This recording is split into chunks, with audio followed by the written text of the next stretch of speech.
Hello नमस्कार दोस्तों। आज अपन करने वाले हैं बीकानेर के राठौड़ों का इतिहास का पार्ट नंबर 2। अगर अभी तक आपने पार्ट नंबर 1 नहीं देखा है तो प्लेलिस्ट में जाकर के पार्ट नंबर 1 देखें। दोस्तों ये क्वेश्चंस आरएस एमसीटी सभी के लिए बहुत महत्वपूर्ण क्वेश्चन है। चलते हैं बिना समय गवाए क्वेश्चन नंबर 11। दोस्तों क्वेश्चन नंबर 10 तक है जो पिछले वाले पार्ट नंबर 1 में करा दिए हैं, वहाँ से आके आप देख सकते हैं।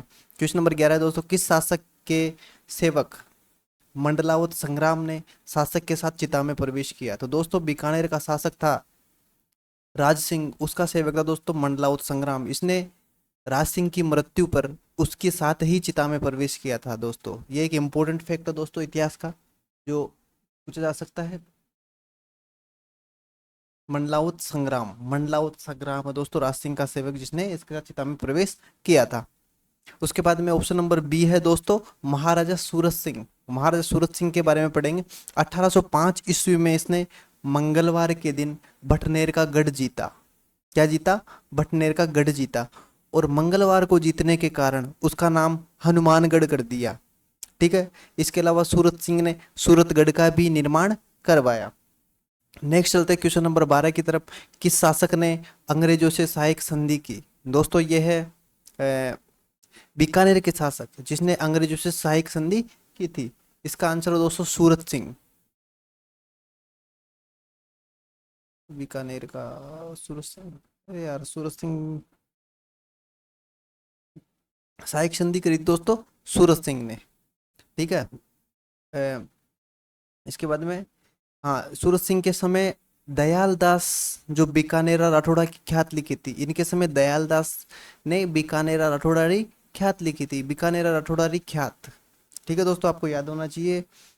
नेक्स्ट है दोस्तों क्वेश्चन नंबर 13। 1857 की क्रांति के समय बीकानेर के शासक कौन था? ठीक है। 1857 की क्रांति के समय बीकानेर का शासक कौन था? तो इसका आंसर होने वाला है दोस्तों सरदार सिंह। सरदार सिंह जी थे जो 1857 की क्रांति के समय बीकानेर के शासक थे दोस्तों। इन्होंने 1857 के विद्रोह में एकमात्र शासक थे जो स्वयं जाकर के, जो खुद जाकर के विद्रोहियों से लड़े थे दोस्तों। और सरदार सिंह ने सरदार शहर बसाया। सूरत सिंह ने सूरतगढ़ बसाया था, सरदार सिंह ने सरदार शहर बसाया दोस्तों। नेक्स्ट चलते दोस्तों क्वेश्चन नंबर 14 की तरफ। इससे पहले अगर अभी तक आपने हमारे चैनल को सब्सक्राइब नहीं किया दोस्तों, चैनल को सब्सक्राइब करें, वीडियो को लाइक करें, शेयर करें और ये परीक्षा उपयोगी जो कंटेंट है इसको अपने उन मित्रों तक पहुंचाए जो परीक्षा की तैयारी कर रहे हैं। दोस्तों मैंने कम समय में आपको अधिक कंटेंट प्रोवाइड कराने की कोशिश करी है ताकि कम समय में पढ़कर आप अच्छी सफलता अर्जित कर ले। तो चलते हैं दोस्तों, क्वेश्चन नंबर 14 है अपना, किस शासक ने द्वितीय सिख युद्ध में अंग्रेजों की सहायता के लिए ऊंटों की सेना भेजी थी? दोस्तों इंपॉर्टेंट फैक्ट है इतिहास का, किस शासक ने द्वितीय सिख युद्ध में अंग्रेजों की सहायता के लिए ऊंटों की सेना भेजी थी? तो दोस्तों इसका आंसर है महाराजा रतन सिंह ने। महाराजा रतन सिंह ने ऊंटों की सेना द्वितीय विश्व युद्ध में भेजी थी। इसके अलावा आपको एक फैक्ट याद होना चाहिए कि ऊंटों की सेना कैमल कोर किसने बनाई थी? वो बनाई दोस्तों गंगा सिंह ने। वो क्वेश्चन भी मैंने लिया है, आगे आएगा अभी। इसके अलावा सरदार सिंह, दोस्तों सरदार सिंह ने भांच नामक जो कर था उस पर रोक लगाई थी। इसके अलावा 1857 के विद्रोह में एकमात्र शासक थे जो विद्रोहियों से स्वयं जाकर लड़े थे, सरदार शहर बसाया। और 1854 ईस्वी में सती प्रथा व जीवित समाधि पर रोक लगाई दोस्तों। 1854 ईस्वी में सती प्रथा व जीवित समाधि पर रोक लगाई दोस्तों सरदार सिंह ने। इंपॉर्टेंट है दोस्तों भाई, सती प्रथा और जीवित समाधि पर रोक किसने लगाई थी? सरदार सिंह ने। 1857 की क्रांति के समय भी यही थे।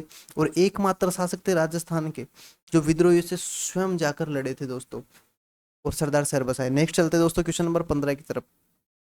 महाराजा डूंगर सिंह के बारे में असत्य है दोस्तों। ऑप्शन नंबर ए है, काबुल की दूसरी लड़ाई में अंग्रेजों की सहायता के लिए 800 ऊंट भेजे। ये बिल्कुल सत्य है दोस्तों, डूंगर सिंह जी ने भी काबुल की लड़ाई में ऊंट भेजे थे। और इससे पहले जो अपन ने पढ़ा था रतन सिंह जी ने भी अंग्रेजों की सहायता के लिए ऊंट भेजे थे, लेकिन इन्होंने काबुल की लड़ाई में भेजे थे और उन्होंने द्वितीय विश्व युद्ध में भेजा था। उसके बाद ऑप्शन बी है, बीकानेर के किले का जीर्णोद्धार करवाया, सोहन बुर्ज, सुनहरी बुर्ज, चीनी बुर्ज लगवाई। तो दोस्तों आपको ये याद होना चाहिए कि सोहन बुर्ज, सुनहरी बुर्ज और चीनी बुर्ज कहाँ स्थित है? बीकानेर के किले में स्थित है दोस्तों। मैंने इसी प्रकार कम कंटेंट में अधिक इन्फॉर्मेशन प्रोवाइड कराने की कोशिश की है दोस्तों। आपका परीक्षा में, ताकि कोई क्वेश्चन छूटे नहीं। सारे क्वेश्चन दोस्तों, कोई क्वेश्चन बाहर नहीं जाएगा, यहीं से आने वाले हैं सारे क्वेश्चन। आप अच्छे तरीके से पढ़ते रहे, बस इनको अच्छे तरीके से याद कर ले। क्वेश्चन नंबर सी है दोस्तों, सरदार सिंह की छतरी बनवाई, डूंगरगढ़ बसाया और इनके समय बीकानेरी भुजिया पर प्रतिबंध लगा। तो दोस्तों इसका ऑप्शन नंबर डी है ना, वो असत्य है, और ऊपर के तीनों ऑप्शन सत्य है। ठीक है। काबुल की दूसरी लड़ाई में 800 ऊंट भेजे थे, बिल्कुल सही है। बीकानेर किले का जीर्णोद्धार डूंगर सिंह ने करवाया था दोस्तों। और सोहन बुर्ज, सुनहरी बुर्ज, चीनी बुर्ज, ये तीनों बुर्ज इन्होंने लगवाए थे। इसके बाद में सरदार सिंह की छतरी बनवाई दोस्तों, डूंगर सिंह जी ने सरदार सिंह की छतरी बनवाई थी और डूंगरगढ़ बसाया था। और इनके समय बीकानेरी भुजिया बनना प्रारंभ हुई थी दोस्तों, प्रतिबंध नहीं लगा था। बीकानेरी भुजिया है ना, जो डूंगर सिंह के समय बनना प्रारंभ हुई थी। नेक्स्ट चलते हैं दोस्तों क्वेश्चन नंबर 16 की तरफ। महाराजा गंगा सिंह के बारे में असत्य है। तो दोस्तों ऑप्शन नंबर ए है, गंगा रिसाला या केमल कौर नामक ऊंटों की सेना बनाई। बिल्कुल सही है दोस्तों, एकदम राइट है।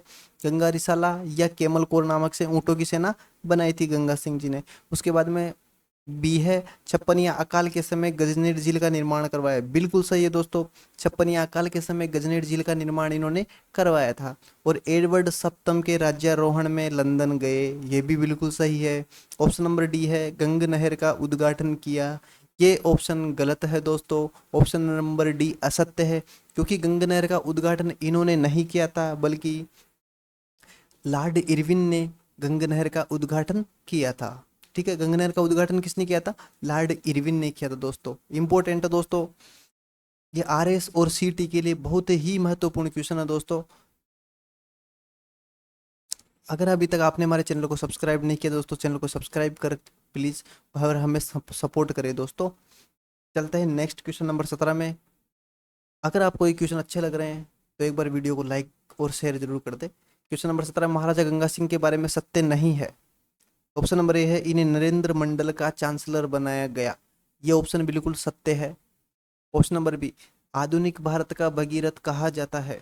बिल्कुल सत्य है दोस्तों, गंगा सिंह जी को आधुनिक भारत का भगीरथ कहा जाता है। ऑप्शन नंबर सी, तीनों गोलमेज सम्मेलन में भाग लिया। ये भी बिल्कुल सत्य है दोस्तों। वर्सलेज की संधि में हस्ताक्षर नहीं किए।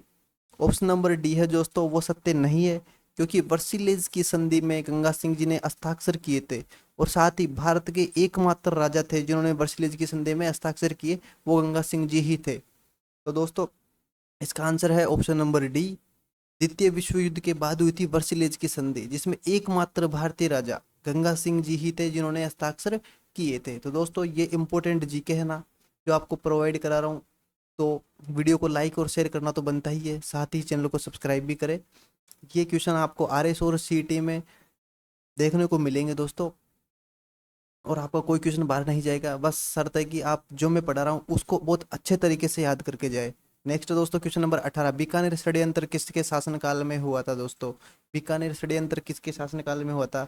इसका आंसर है दोस्तों option number B, Ganga Singh ji के शासनकाल में बीकानेर षड्यंत्र हुआ था दोस्तों। और बीकानेर षड्यंत्र क्या था? ये था कि चंदनमल बहेड़, जिन्होंने गंगा सिंह जी के विरुद्ध बीकानेर दिग्दर्शन नामक जो पत्रिका थी एक, उसके अंदर प्रकाशित खबरें प्रकाशित करवा दी थी इनके विरुद्ध। ठीक है, गंगा सिंह जी के विरुद्ध खबरें प्रकाशित करवा दी थी। इसके लिए चंदनमल बहेड़ व उनके सहयोगी गोपाल दास को मुकदमा लगाकर गिरफ्तार कर लिया गया था। यही घटना है जो बीकानेर षड्यंत्र के नाम से जानी जाती है दोस्तों। तो पूछा जा सकता है बीकानेर षड्यंत्र किससे संबंधित है या नहीं है, तो इसमें चंदनमल बहेड़ और गोपाल दास और गंगा सिंह जी के शासनकाल में हुआ था। नेक्स्ट चलते हैं दोस्तों क्वेश्चन नंबर 19 की तरफ। लालगढ़ पैलेस किसने बनवाया? इसका आंसर भी है दोस्तों option number B, Ganga Singh ji ने अपने पिता लाल सिंह जी की याद में लालगढ़ पैलेस बीकानेर बनवाया था दोस्तों। लालगढ़ पैलेस कहाँ है? बीकानेर है। कहाँ है दोस्तों? बीकानेर में है लालगढ़ पैलेस। अभी अपन बीकानेर के इतिहास का पार्ट नंबर 2 पढ़ रहे हैं। अगर अभी तक आपने अगर पार्ट नंबर 1 नहीं देखा है तो प्ले लिस्ट में जाकर के विजिट करें। साथ ही जोधपुर, आमेर और अजमेर के चौहान सभी वंशों का इतिहास भी आपको बहुत अच्छे तरीके से करवाया गया है, तो प्ले लिस्ट में जाकर विजिट जरूर करें। ठीक है, इसका आंसर है गंगा सिंह। उसके बाद में क्वेश्चन नंबर 20 है दोस्तों, शार्दुल सिंह के बारे में सत्य नहीं है। आज़ादी के समय व एकीकरण के समय बीकानेर के शासक थे। बिल्कुल सत्य है दोस्तों।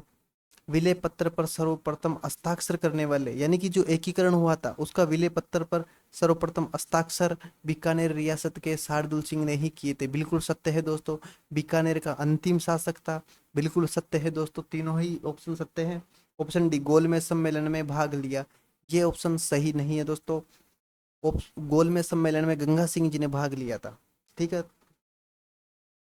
गंगा सिंह ने तीनों गोलमेज सम्मेलन में भाग लिया था, जो 1930, 31 और 32 में हुए थे। दोस्तों 20 क्वेश्चनों के माध्यम से मैंने बीकानेर का जो इतिहास है वो उससे संबंधित जितने क्वेश्चन बन सकते थे वो मैंने सारे बता दिए हैं। आशा करता हूँ कि आपके परीक्षा में ये सारे क्वेश्चन आपको देखने को मिलेंगे। साथ ही अगर अभी तक आपने हमारे चैनल को सब्सक्राइब नहीं किया दोस्तों, चैनल को सब्सक्राइब करें, वीडियो को लाइक करें, शेयर करें। दोस्तों मैंने आपको कम समय में एक अच्छी सफलता प्राप्त कर सकते हैं ऐसा कंटेंट उपलब्ध करवाया है, तो इसके लिए दोस्तों वीडियो को लाइक और शेयर करना तो बनता ही है। और साथ ही आशा करता हूँ कि आप इन क्वेश्चन को अच्छे तरीके से याद करके परीक्षा में जाएंगे। आरएस एवं सीटी के लिए इम्पोर्टेंट है दोस्तों। तो मिलते हैं दोस्तों नेक्स्ट वीडियो में। जय हिंद। आगे आने वाला है दोस्तों किशनगढ़ का इतिहास नेक्स्ट वीडियो, तो वहीं मिलेंगे। ठीक है, नेक्स्ट। जय हिंद।